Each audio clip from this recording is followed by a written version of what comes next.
Baie welkom by die voorlesing van die Afrikaanse Sabbatskoolles vir blindes en swaarsiendes. Hierdie lesse word voorsien deur die Wêreldkonferensie van die Sewende Dag Adventiste Kerk.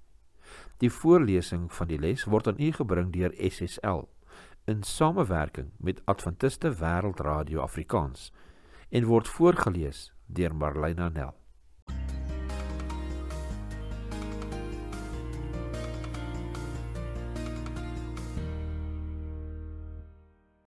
Dinsdag 4 November, noodlottige keuses. Kom ons open met gebed. Liewe Vader, ons sê vir u vreeslik baie dankie dat u ons die voorreg gee om hierdie studie te kan bestudeer. Liewe Vader, laat u wil geskied tydens hierdie bestudering. Ons vra dit in Jesus naam alleen. Amen. Lees Josua 7 vers 19 tot 21. Wat vra Josua hier vir Agan om te doen? Wat impliseer hierdie tweeledige versoek? Hoe behoort ons Agan se skuldbelydenis te verstaan? Ons lees Josua 7 vers 19 tot 21. Toe sê Josua vir Agan, my seun, maak tog die Here, die God van Israel, heerlik en gee hom die eer, en gee my tog te kenne wat jy gedoen het, steek dit nie vir my weg nie. Toe het Agan Josua geantwoord en gesê, waarlik, ek het gesondig teen die Here, die God van Israel, en so het ek gedoen. Ek het naamlik een mooi mantel uit Siniar by die buitgoed gesien, en 200 sikkel silwer, en een goudstaaf van 50 sikkel silwer in gewig, en ek het dit begeer en dit geneem. En kyk, daar lê dit begrawe in die grond binne in my tent, en die silwer daaronder. Josua 7 vers 19 tot 21. Josua vra vir Agan om 2 dinge te doen. Ten eerste, om eer en lof aan die Here te bring. Ten tweede, om, soos die Afrikaanse idioom dit stel, met die hele sak patats vorendag te kom. Agan moes lof en eer aan die Here bring deur al sy sondes te bely. Die Hebreëse term wat hier gebruik word, toda, dui soms op die begrip danksegging, maar kan ook as skuldbelydenis vertolk word. Psalm 26 vers 7 sê vir ons, om die stem van lof te laat hoor en om al u wonders te vertel. Jesaja 51 vers 3 lees, want die Here vertroos Sion, hy vertroos al sy pynhope en maak sy woestyn soos Eden en sy wildernis soos die tuin van die Here.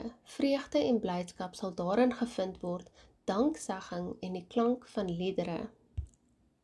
Ons lees in Jeremia 17 vers 26, en hulle sal kom uit die stede van Juda en uit die omstreke van Jerusalem en uit die land Benjamin en uit die Laafveld en uit die gebergte en uit die suidland, hulle wat brandoffer en slagoffer en spysoffer en wierook aanbring en lofoffer aanbring in die huis van die Here. Esra 10 vers 11 sê vir ons, gee dan nou aan die Here, die God van julle vaders, die eer en doen wat hom behaag en sonder julle af van die volke van die land en van die vreemde vroue. Esra 10 vers 11. Nêrens in hierdie skrifgedeelte is daar egter enige aanduiding dat Agan ware berou getoon het nie. Reg tot die einde verswyg hy sy sonde. Sy weerbarstige en eieregtige houding het van hom 'n onboetvaardige oortreder gemaak. Met ander woorde, 'n misdadiger wat vasglo dat sy dade geen belydenis vereis nie. Die soort vir wie daar volgens die Moseïese wette geen versoening met die Here was nie. Ons lees in Numeri 15 vers 27 tot 31 die volgende. En as 'n enkele siel in swakheid sondig, moet die 'n jaar oud bokooi as sondoffer bring, en die priester moet versoening doen vir die siel wat hom misgaan het, weens sy sonde in swakheid voor die aangesig van die Here begaan, om vir hom versoening te doen, en dit sal hom vergewe word. Wat die kind van die land onder die kinders van Israel aangaan, en die vreemdeling wat onder hulle vertoef, Een en dieselfde wet moet vir julle geld, vir hom wat in swakheid iets doen, maar die siel wat iets moedwillig doen, van die kinders van die land of van die vreemdelinge, hy versmaa die Here, en die siel moet uitgeroei word onder sy volk uit, want die woord van die Here het hy verag en sy gebod verbreek. Die siel moet sekerlik uitgeroei word, sy ongeregtigheid is op hom. Numeri 15 vers 27 tot 31. Die woorde wat Agan in Josua 7 vers 21 uiter, herinner sterk aan ons stamouers se optrede tydens die sondeval.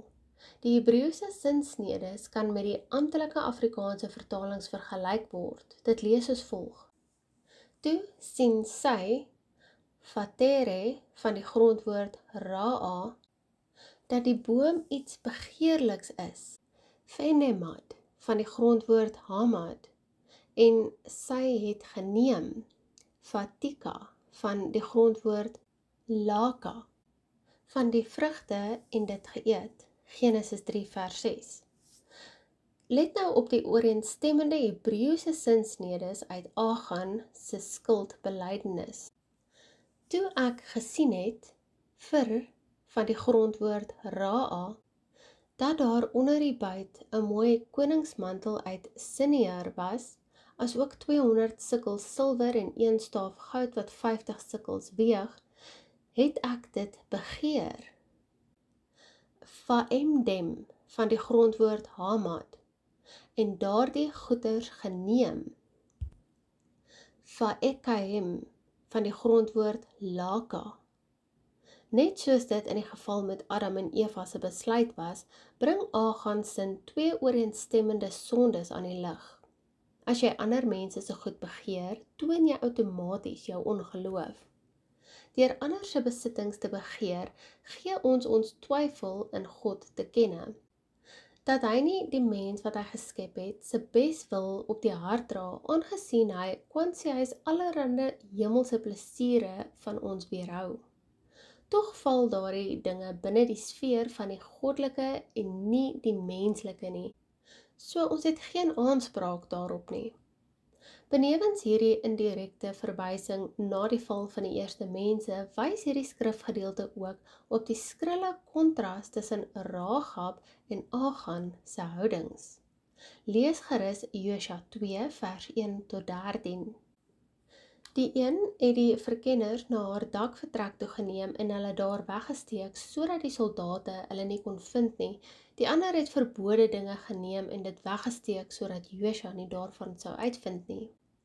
Die een was die Israelitiese verkenners goedhartig en het hulle volk gehelp om die oorwinning te behaal, terwyl die ander deur sy gierigheid Israel in die verknorsing gebring en 'n nederlaag vir hulle verseker het. Die een het in verbond met die Israeliete getree en die ander het die verbond tussen Jahwe en die volk verbreek. Rahab het haar en haar huismense gered en so het hulle gesiene burger van Israel geword, terwyl Agan die doodstraf oor hom en sy huismense gebring het, waardeur hy 'n skandvlek en voorbeeld van die verkeerde geword het. Dink 'n bietjie aan die sonde wat mens doen deur ander se besittings te begeer. Hoe gemaak om nie voor hierdie versoeking te swig nie, ongeag hoe baie of hoe min jy het. Ons lees en ons sluit af met Lukas 12 vers 15. En hy sê vir hulle, pas op en wees op julle hoede vir die hebsug, want iemand se lewe bestaan nie uit oorvloed van sy besittings nie. Lukas 12 vers 15.